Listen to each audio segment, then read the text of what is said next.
दक्षिण अफ्रीका के Johannesburg airport पर प्रधानमंत्री नरेंद्र मोदी का स्वागत एक भावनात्मक और ऐतिहासिक क्षण बन गया। जैसे ही मोदी भारत लिखे विशेष विमान से बाहर आए, स्थानीय महिला कलाकारों ने पारंपरिक अफ्रीकी शैली में जमीन पर लेटकर उनका स्वागत किया।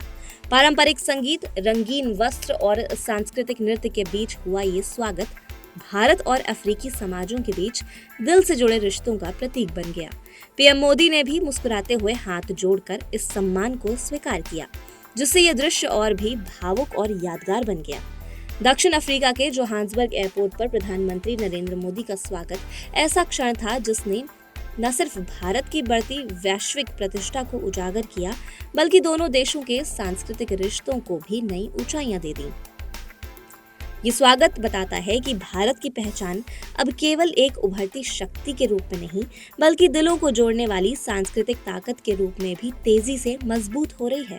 भारतीय समुदाय के साथ बातचीत के दौरान पीएम मोदी को चिन्मय मिशन की ओर से एक कलश भेंट की गई। कलश में भारत और दक्षिण अफ्रीका दोनों के शिलान्यास शामिल थे।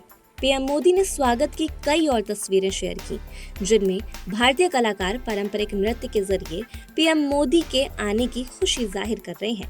पीएम मोदी के स्वागत में भारतीय मूल के बच्चों ने गणपति प्रार्थना और शांति मंत्र भी तैयार किया था, जिसका वीडियो प्रधानमंत्री ने शेयर किया। इसके अलावा उनके स्वागत में गंगा मैया गीत भी सुनाया गया।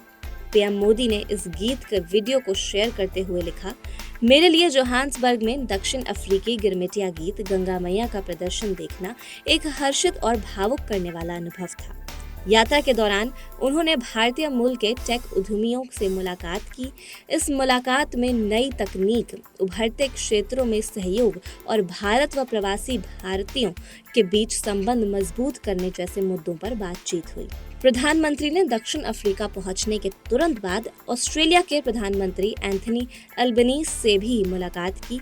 दोनों नेताओं के बीच की रक्षा, सुरक्षा, परमाणु ऊर्जा और व्यापार जैसे क्षेत्रों में साझेदारी को आगे बढ़ाने पर जोर दिया गया। इसके अलावा शिक्षा, संस्कृति और लोगों के बीच आदान प्रदान जैसे क्षेत्रों पर भी चर्चा हुई।